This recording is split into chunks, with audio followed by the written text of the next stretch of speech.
for those of you who aren't coming from this building. We've got two sections of our agenda. The first one has 3 items, but it's really designed to be relatively brief for our work group presenters who may have presented previously to give us any updates that they would have. The second section is to have 2 additional task force presentations, one on substance abuse and mental health, the other on pretrial release. There are 2 more working groups that would be scheduled at our next meeting to present. One is mine and Councilmember Clarkson on funding for the jail, and the other one is the Sheriff's and Michael Cowan's on projections of additional bed capacity that might be recommended to this group for endorsement based on the needs of local prisoners and or mental health and substance abuse needs that are part of this process. So those would be the conversations we'd have at the next meeting.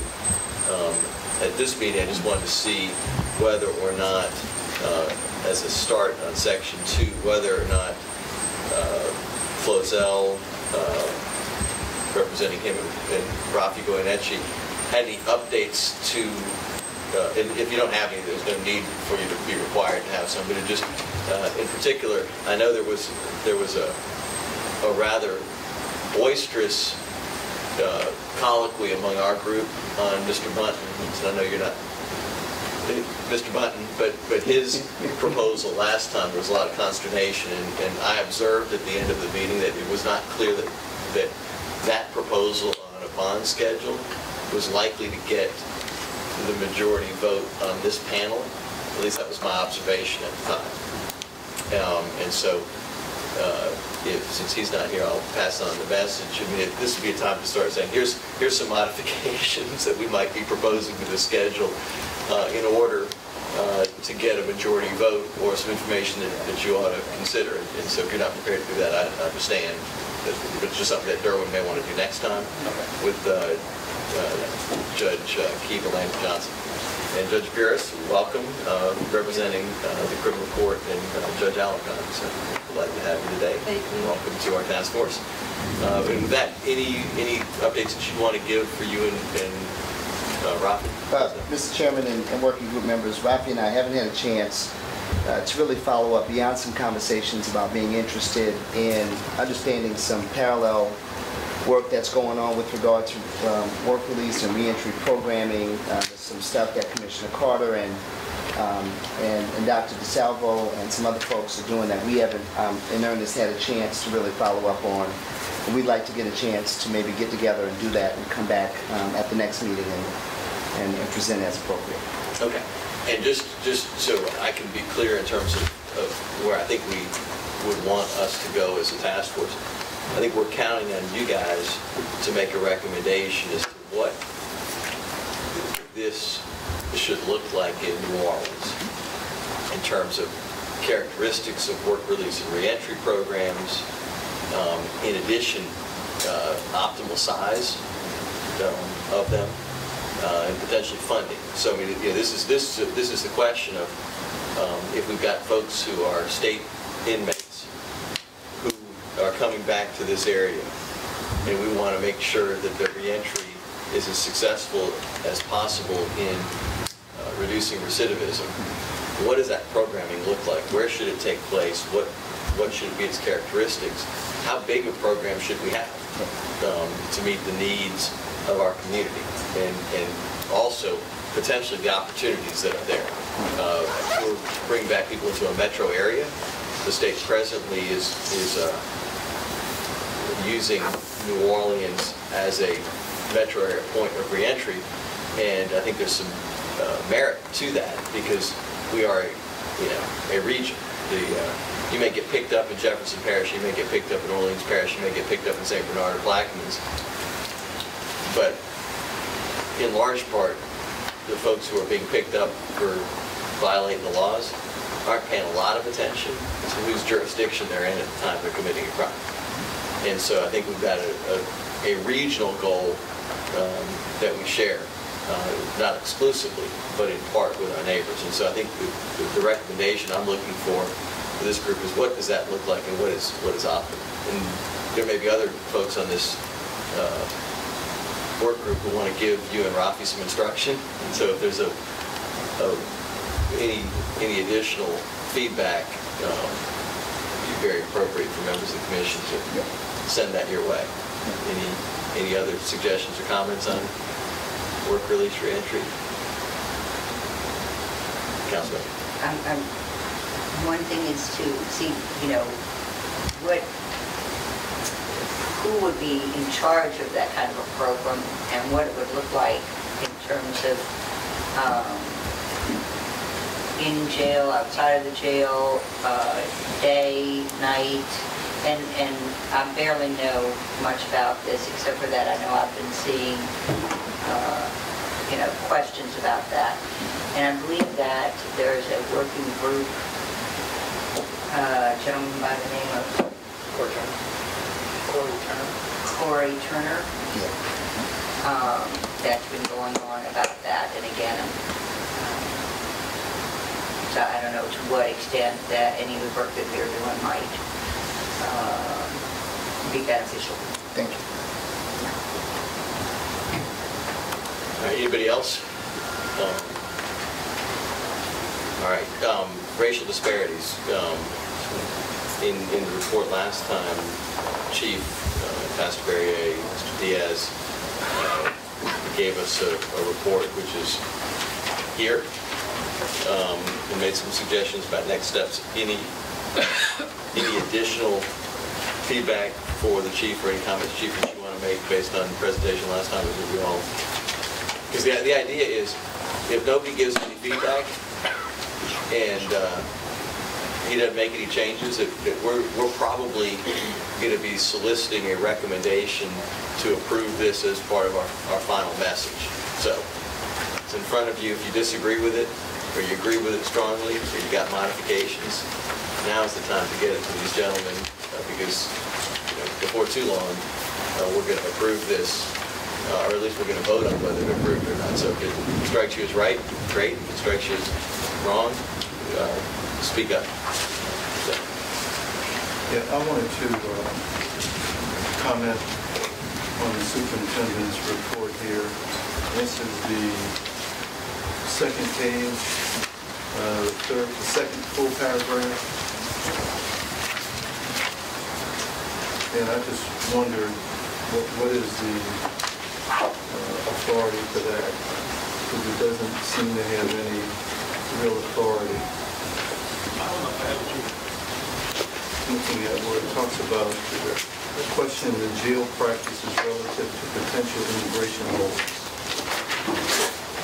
And I'll be happy to share with you the type of people that are being held on immigration holders that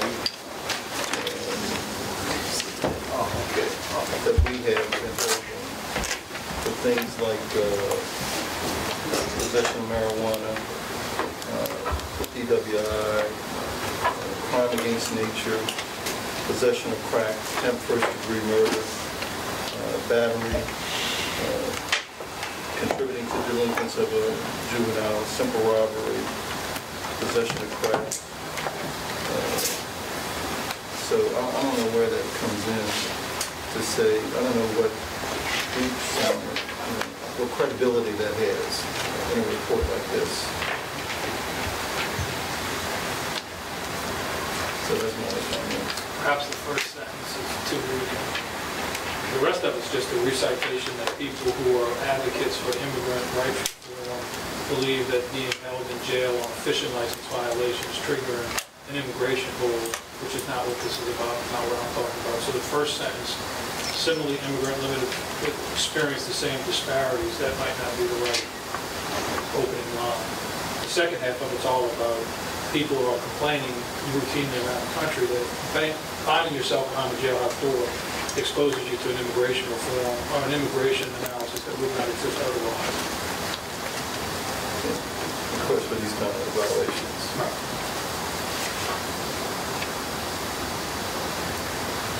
I'll work with the team on the first sentence, because I do think that they'll take a pretty good job.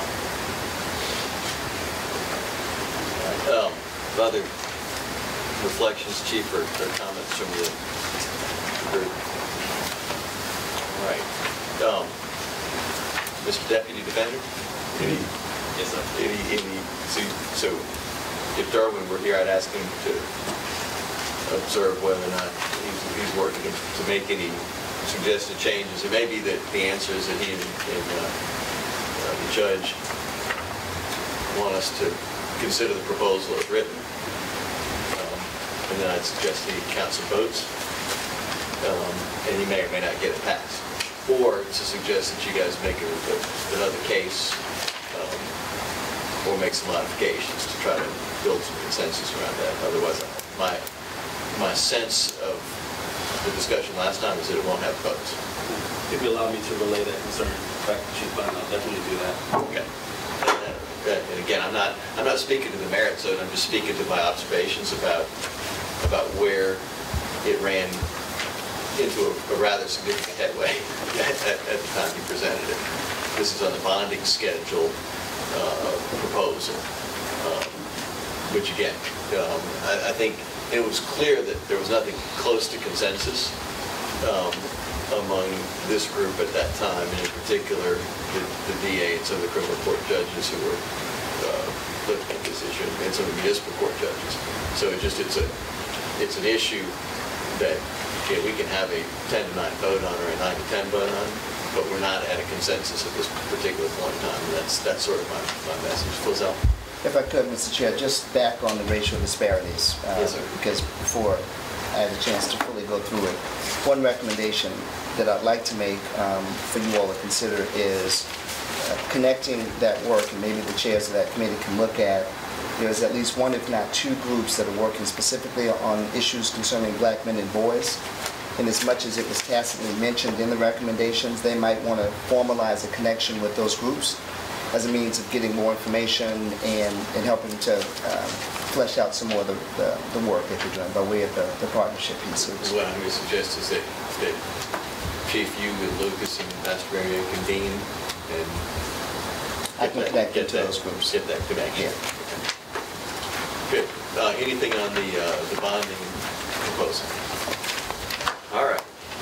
Hearing no further comment, let's move on to today's presentations. And Judge Sens ran into a little bit of an emergency, so Judge Johnson, you are on your own. I guess that gives you liberty to say whatever you want. As if you needed I've talked to Judge Sens about it. We've actually traded a lot of emails, a lot of conversations about it in terms of trying to get at, I think what we were tasked with, how we can quantify how many beds ought to be necessary in jail, in the new jail.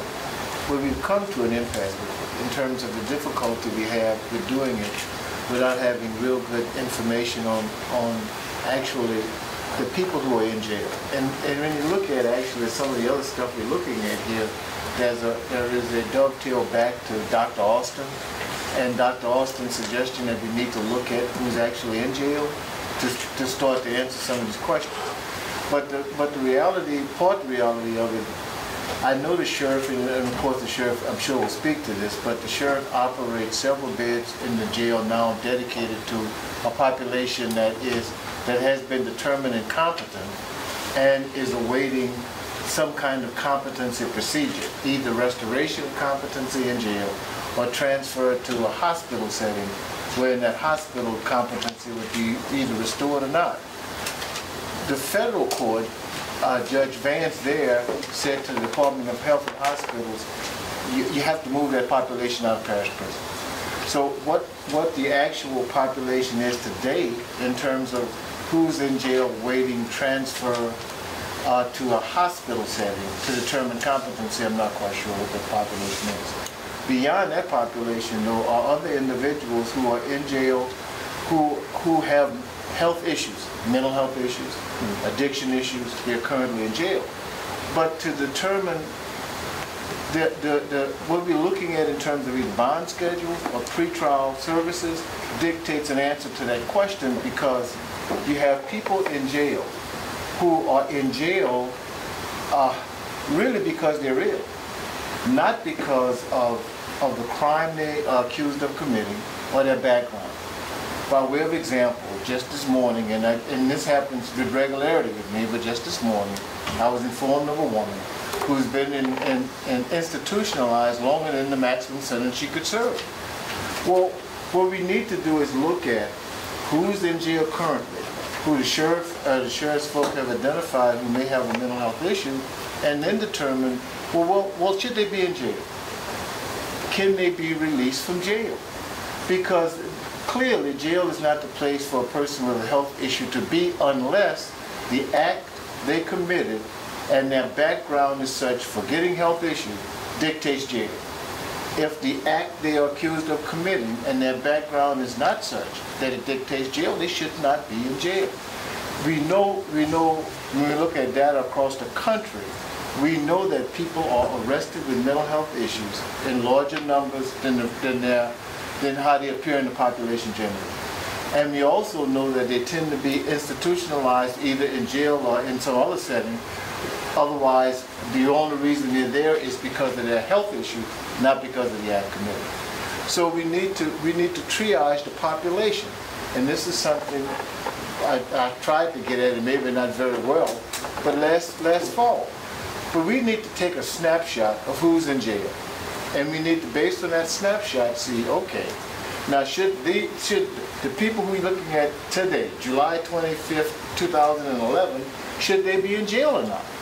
And if they should be in jail, then we can start to get at what the actual bed size or jail size regarding that population we ought to be. But without having that kind of information, I just don't know how to get at it. And that's the conversation Judge Sims and I have been having. We just don't know how to get at it. And that's the problem we have. Sure. I'm confused. When you say, should they be in jail, you mean like they served their sentence and we're still holding them? No, Sheriff. So you don't mean that? You don't mean that? No. That's enough. I don't need to know anymore. You clear that up. We're holding them lawfully. You think there's some other psychological or some other judge reason maybe to let them go. But as far as you know, there's no one being held in jail, because if they are, I want to go deal with it right now. You're right. I'm not talking about, Sheriff, they're being in jail from your side of this. Okay. Because you don't determine who's actually in your jail. Other people do. And listen to you, I wasn't clear because the way you said that first person about the woman, you said that she was institutionalized and shouldn't have been. So I just wanted to make sure I was clear on that. See, and that breaks my point. See, she was arrested for a misdemeanor. And once she got to jail, it was determined that she had a mental health issue. So instead of this person being sent to this other system automatically, because she has a health issue. A health issue is what dictated the arrest in the beginning. The arrest was for a misdemeanor. So she goes to jail, she's in jail 3-4 days, she has a mental health issue, decompensates in jail. Now she's incompetent. So by the time she gets to actually a judge in a formal proceeding now, she's incompetent to proceed. So she goes through this regular piece that the court system has set up for people like her. But she was arrested for a misdemeanor. And had we dealt with it better on the front end, she wouldn't have been in jail at all. Because we would have recognized the reason she was arrested is because of her illness, not because of some seriousness of act committed. And that becomes the problem, is that we have people in jail who are in jail because they are sick people, not because of the seriousness of the act committed. And that's the whole problem with this. And sure, that has nothing to do with you. Right, and I wasn't trying to take anything away from what you were saying. I just wanted to make sure that we didn't have an issue. No, that has nothing to do with it. You don't determine that, you don't dictate that. There's nothing whatsoever to do with it. The people on the other side of the line is determining that. There you go. Let me just clarify a couple things in terms of paths forward. Because there's a role that may be the most important role in terms of the provision of mental health services in the community to help individuals like the woman you described so she doesn't end up getting arrested and getting taken into custody in the first place. And it's not wrong for this group to consider that. I think part of what we're trying to do also, though, is nail down what level of mental health and substance abuse treatment we need in the jail itself, which of course could also benefit this woman once she got there, right? And so there's this, so we could come up with, and it's certainly within the purview of what we're talking about, to say, look, you know what, we don't need anything more in the jail. We need, 10 times the money or whatever we do outside the jail. But one of the questions that we're trying to answer here with your group is, for folks who are taken into custody with substance abuse and mental health problems, what services should we provide for them in the jail, and how many beds is that going to take? And is that something that's appropriate to take place in a specialized unit versus in the jail that's being constructed or that will be constructed pursuant to the task force's prior recommendation and the council's approval of the resolution to construct 1,440 beds to handle prisoners of all types? The question is even though that building can do that, should we have 30 beds that are acute mental health beds, or 20 beds, or 50 beds, or whatever the number is? And should we have a substance abuse treatment facility that is separate or contained within? And so part of the challenge for us is I think we're looking for a recommendation on that. And Jim Austin is now back on contract with the city. So to the extent that you guys have a data request, and he's got the ability, by looking at the data, to help determine that information, we'll get him to prioritize getting that information so that you and Judge Sens can review that and make a recommendation. But again, part of what I think I'm looking for is to say how many beds, what type of treatment program for the folks once they're brought into custody. So in fact, the situation you described, if it was dealt with in the most appropriate way, whatever that is, would have led to an outcome where the individual didn't decompensate and maintain her competency so that she can go to arraignment, make her plea or whatever, and then move on out like a more typical misdemeanor violator would have. And I think that's your point. And so part of it is, what do we need to build to make sure that we've got that challenge addressed? And that again is the point, because people who are in jail should never be in jail because of a health issue. And so that's just the first question. Are they in jail because of an act committed in background? Forget health. Then if in fact they're in jail because of act committed in background, then we can look at, okay, now what kinds of things should we have in this jail facility to deal with that population? Some are in jail who are incompetent, never will gain competency based on act committed in background. They should be either in jail or in the hospital. Like they can't be anyplace else. But then there's this other group, and I think, and I could well be wrong about this, but I think that there is a group who go to jail and who are maintained in jail and they stay in jail not because of act committed in background, but because of illness. And so we have to separate the two issues and not join those two issues. But that's been the mistake. That's when we make the mistake when we join those two issues. But I mean, I would expect that part of that is a resource and a programming issue, both before you get to jail and once you get there. I mean, there's probably, and I think part of what we're asking is what is that protocol? You know, for somebody who has a substance abuse addiction, it's probably a slightly different path. Right? I don't know what that path is either. And where does that treatment take place? If you have we've got, who is it, Honesty House running a detox facility right now. It's sort of a voluntary detox facility, and I don't, it might be useful to figure out whether that's going well or not so well, or what they're learning. I fund that. I know exactly what's going on. Good, okay. And that the people who get to that program they will come through me. And so we're at a point now in our system of treatment where we can combine really a lot of what exists in the treatment area outside of jail with the justice community. But it will take a collaborative effort, both with the behavioral system that exists outside and the justice system that exists inside. We're doing things, both within OPD, in terms of who they bring. We're doing stuff. The municipal court, in terms of triaging people and getting them out. We're doing stuff. We're doing a lot of things as regards that. But it entails this kind of collaborative effort, and we're getting there. But this is all new for all of us. I mean, this is new for all parties on both sides of this. The behavioral side of it, the justice side of it. It's new for all of us. Well, and so it could be that the recommendation is to keep working together and advance that effort. It could also be that the recommendation is to, build a structure on the sheriff's campus for a substance abuse treatment facility or for a mental health treatment facility. And I think part of what we're looking at is the answer to that question. What is the recommended approach, knowing what we know and understanding that we're not going to know everything. We'll get you the data from Jim Austin, and the answer may be we don't know enough to make a decision. But if we can know enough to make a decision, we got an approach that we can recommend. I think that's where I want to drive towards. And admittedly, there'll be maybe not as much controversy as on the bonding schedule on this, but I think that having a path forward in terms of what it is that should happen on that campus, behind the barbed wire, the razor wire, what should happen there? What does that look like? And what facilities does it require? How many of them? Is probably a question that we need to answer. And again, whether it can be contained within what's already been authorized or not. What makes sense. Folks have other questions, Michael?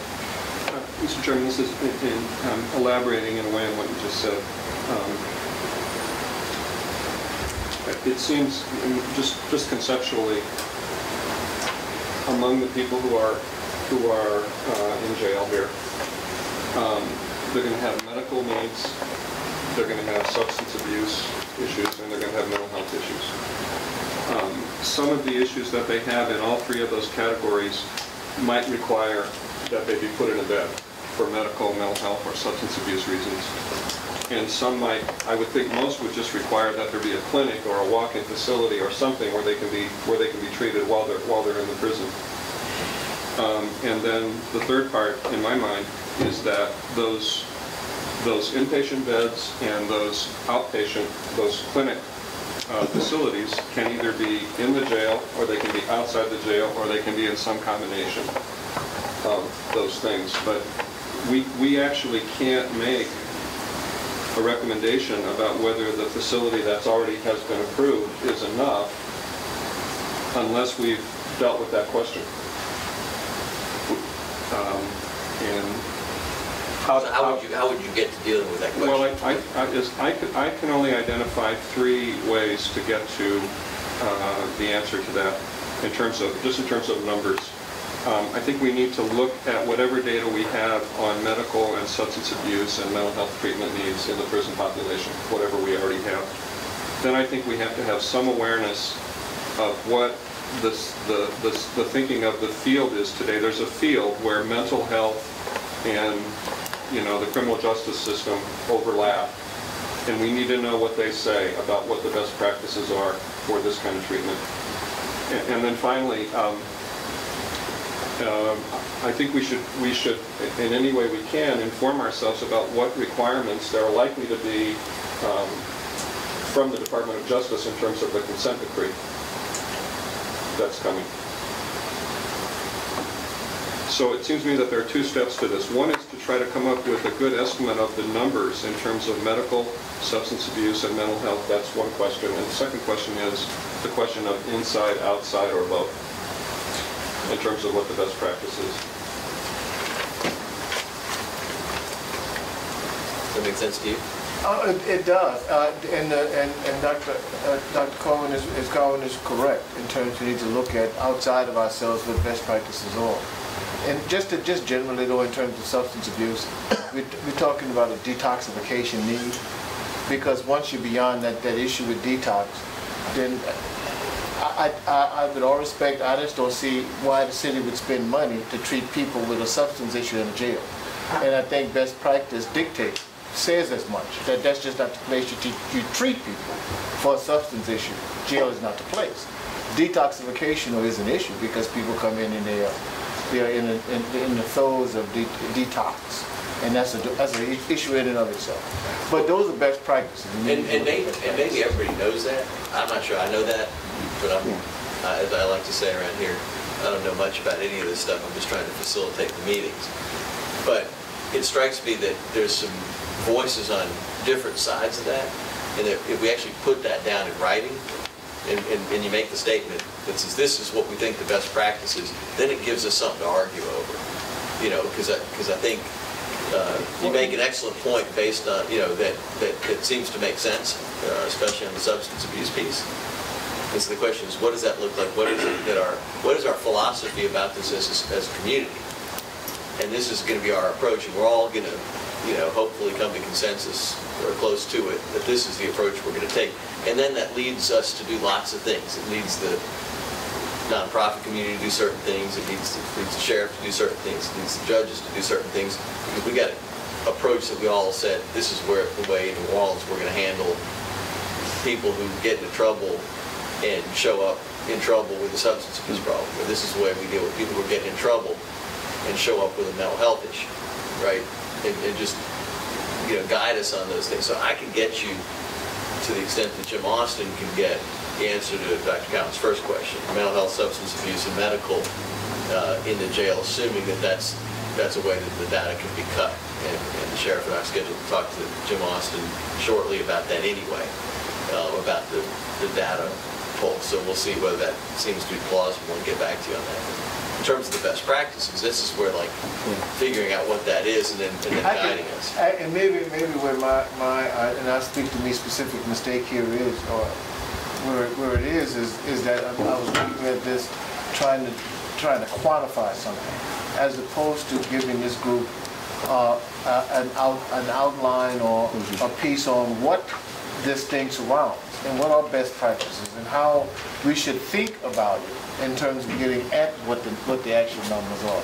And maybe I got lost in that weed of trying to come up with a number. I'm focused on and a process which says, what do I build and what don't I build and why? And I focus more on what do I build and what don't I build without understanding the why. So let's start with the why. Yeah, I think I got lost. So we'll start with question number 2. What's the best practice? And then what are the implications that, given our data about who's coming into our systems? That's a much easier question, honestly, for me to answer, Mike. That's a much easier question to me to answer than a number. But I can answer that. I can give that to the group. I can give that. Close up. Yeah, just to reaffirm what you're saying, I mean, it's similar to the arrest practices issue. Public policy on the front end influences the back end conversation about numbers and what you need, and so I'm just reaffirming in the judge's work, if there's some way for us to get public policy 101 about what happens when a person with a mental or substance abuse or emotional wellness issue gets arrested, what happens when they get there, what the different options are, really would, I think, help the working group understand, just to the point you're making, how to structure that and how this informs everything else. I think the second question I had, if it's appropriate, is I think you started with this notion of an impasse. I don't think that's unusual for a group like this. What are your thoughts about how you and the judge get to to consensus, and as much as that's what I think we're all being pushed off? So we put you guys together. We figured if 2 could do it. We could Judge Sims and I can get there. That surrounds conversations he and I have been having over the last 2 or 3 months. Okay. We could get there, but the place we couldn't get to was a number. Just can't get there. And so I got lost in that. If you got consensus on the best practices, let's we can get those out there, and then I'll try to help you get to a number, or Jim Austin will help you try to get to a number, because it's his job. Okay. Other comments or concerns, suggestions?